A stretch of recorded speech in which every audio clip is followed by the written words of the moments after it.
Hi there, I'm Kevin from Bakeboss and I've been asked to demo Clikstix. Now, love them or hate them, I personally think they're fantastic. I'm just going to take you through the motions in real time and show you how I use them. One of the biggest problems people have with them is they pin the material out too thick that they're trying to plunger. When it comes time for pushing it onto the material, it goes in behind the plunger of the Clikstix and grabs onto the back. When it comes time to push it out, it doesn't want to release. So the biggest thing is the thickness of the material that you're putting through the Clikstix. I use a pasta machine. This is an Atlas Wellness machine. 0 is its thickest setting, 9 is its thinnest setting. On some other machines it's the other way around, so 9 is thick, 0 is thin. I always pin my material that goes through my Clikstix out to 4 or 5, so it's quite thin. I'm taking some modelling chocolate here and I'm just passing it through the pasta machine. Now that's too thin for me. I'm just making a banner. I'm just going to fold that in on itself and push down. I'm going to take a little knife and trim that up. Just using a flexible chopping board. I just find it easier to work on with modelling chocolate.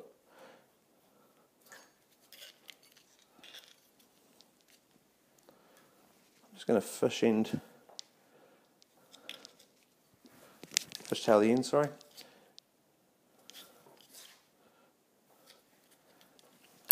And make a little banner like so.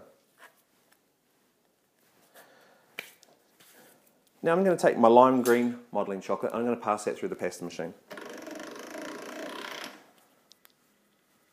Fold it in on itself. Now, I don't know if you know this, but if you fold it over, turn it around like you do with puff pastry so that the open end is facing up from the pasta machine, when you put it through, it will push and expel all the air bubbles out that way. So I'm just going to do that a couple of times until I get about 1 inch thick. Now it's set on 0, so it's quite thick. I'm going to pass it through again on 2. And now I'm going to pass it back through again on 5. There you go. Now it's really, really thin, and I'm just putting it onto my flexible chopping board, and I always use it about 1 inch thick. And just push down and give it a little twist, and the letter comes out in the back of my Clikstix. Because if I was to pin this out wide, you wouldn't be able to use your Clikstix, so I make it nice and skinny like a totem pole, and then I just go through and cut the letters. Right. Because this is modelling chocolate and chocolate based, what it's going to do is contract when it gets cold. So the easiest way to get this out of your Clikstix is to put it in the fridge. While that's in there, it should take about 4 minutes. I'm going to take my satin ice gum paste. Now I haven't cleaned the pasta machine down, so it may pick up some other colour bits of coloured modelling chocolate. I'm just going to put a tiny bit of corn flour down. Maize corn flour, so it keeps it all gluten free. I'm just going to pass that through the pasta machine. Put on 0. Just going to trim that up a little bit.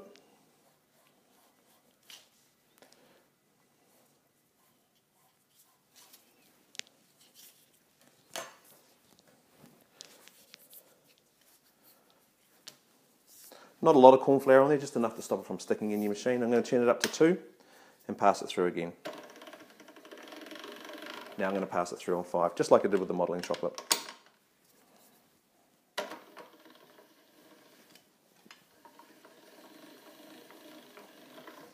And that is nice and thin, just like the modelling chocolate was.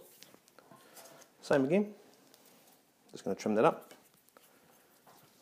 A little bit of corn flour on my fingers, just so we don't tempt fate, so it sticks. I'm going to take my Clikstix and I'm going to move down like so. Just a little twist just to release it.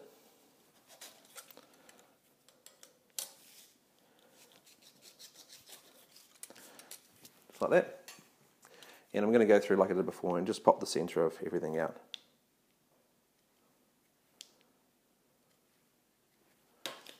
Again, I'm going to just sit those over there and wait for them to dry a little bit. or certainly cool down from the friction of the pasta machine, which has made it a little bit sticky. Okay, so I've just lifted my Clikstix out of the fridge and I'm going to, simple as that. They all just fell out. I'm just going to pick them up and place them on my little banner. See if I can spell something with this. D. No, they're all random letters, so that's not going to work.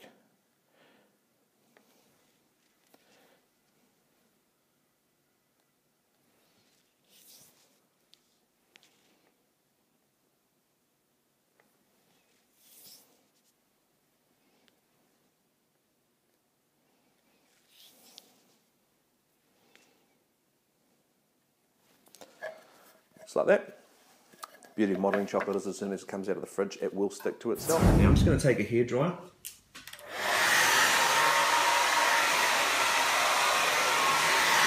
And I'm just going to heat those up. What it does is it melts all the edges of the modelling chocolate and bevels them, so I don't know if you can see that. It no longer looks like it came out of a Clikstix, but it's got rounded edges and it doesn't look as mechanical. So that's how I use the Clikstix with modelling chocolate. It's pretty much the same way that I use them with gum paste. That's it there, and they just fall out. So again, the secret is the thickness of the material that you're putting through them. So I hope that helps. Modelling chocolate, gum paste and fondant, sometimes it helps to put a bit of Tylose or CMC through your fondant, just so it firms up a little bit more so you can pop those straight out. You don't want your fondant, you don't want anything sticky. If it's sticky, it's going to adhere to the inside of these. You don't want it too thick. If it's too thick, it's going to go around the inside of the plunger and stick to these. So I hope that helps. Modelling chocolate, gum paste and fondant and Clikstix. No dramas. Cheers.